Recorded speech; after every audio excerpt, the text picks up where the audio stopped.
next speaker is Manny Mitchell, who is non-binary, queer identified, and so many other things. They will tell you who they are, talking about not leaving out the I. Thank you.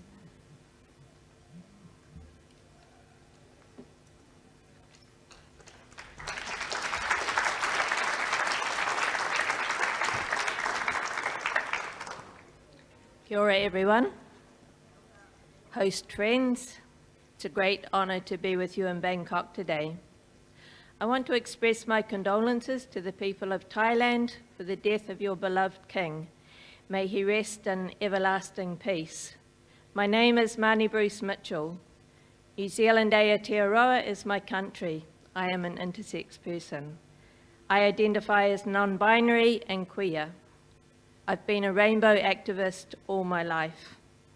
I'm Pākehā. My ancestors were immigrants. I grew up in the country, a remote sheep and cattle farm, and today I want to talk about intersex and the I in the LGBTI alphabet soup. Intersex is a medical umbrella term used to describe what those of us born with variations, bodies that are different from what is often considered the standard for male or female bodies. Intersex is as common as people who have red hair. There are over 30 different intersex variations. Some, not many, do require medical intervention to save life. Intersex variations occur across all species. They've been around forever. As Pidge once famously said, there were probably intersex dinosaurs. Intersex representations, images have been created across the ages. Different cultures have treated intersex realities differently. At one end with horror and repulsion resulting in infanticide. At the other extreme, revered as sacred beings, worthy of respect, someone with potential wisdom, gifts for all of humanity. Within our community, we are incredibly diverse. As someone recently said in a workshop, we are rainbows within rainbows. In the Victorian era, we were known very inaccurately by the discriminatory and offensive word hermaphrodite, considered a medical curiosity. This changed after the Second World War. Huge advances had been made in the field of microsurgery. There was a desire in the West to get back to normalcy, to reset the clock. Simplistically, the nuclear family. Women at home, men as providers. So it was against this backdrop, a new way of looking at the intersex child emerged. The intersex child's body was seen as defective, something aberrant, shameful, something to be hidden, something to be fixed. The theorists, the doctors, the specialists who worked in this field were mostly middle-class, Western, white, heterosexual men. They were homophobic, transignorant, binary, exclusively Eurocentric, and viewed the world through a highly pathologized lens. The theory was that no one could grow up with a healthy body, with bodies that looked different. Rather than treat the society and the parents who often struggled with difference, a complex practice emerged of repair, hiding, of fixing, of normalizing.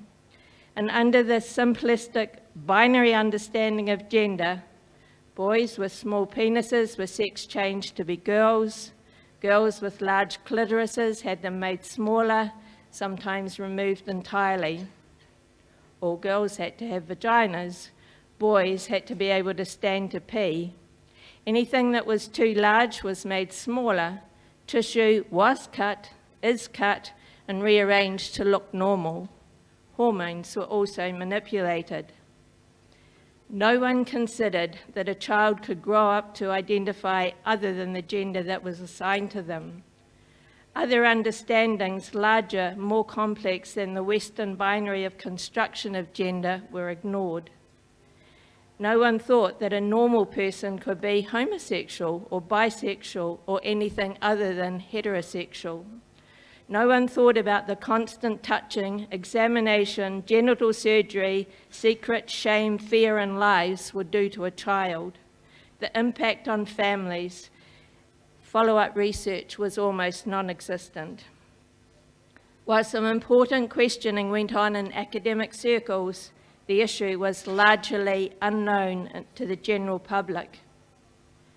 25 years ago, things changed with the beginning of what would become the international intersex movement. And thanks to the magic of the internet, we started to find each other, to speak, challenge the notion that there was something wrong with us, something that needed fixing. In September 2011, ILGA made it possible for the first time ever for intersex activists to come together from around the world. Since then, activists have come together a number of times and consensus demands have been created. Please learn about the Malta Accord. Our list is long and includes the right to bodily integrity and ending all surgery that is not connected to the saving of human life. The UN has recognised the issue.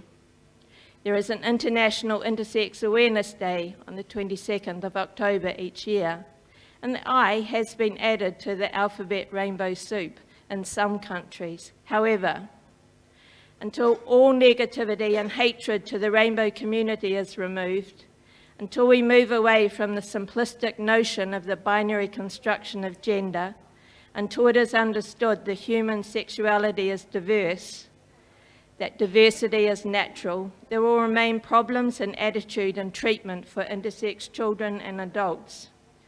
Please also consider intersectionality. Intersex people are also queer identified. Some of us are trans.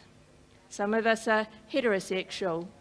We live all over the planet, in every community, in every country. We are part of all cultures. Many of us are not white. Some of us live with disabilities, plus more. So, if you do add the I, please, understand that we belong here. Understand that the issues we have are complex. Reach out to intersex people. Stand beside us, support us. Never speak on our behalf.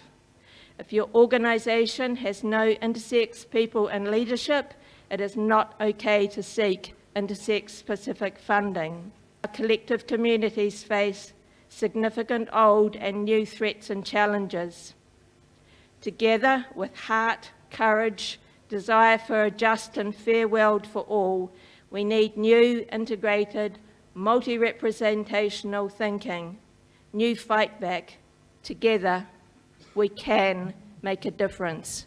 Thank you.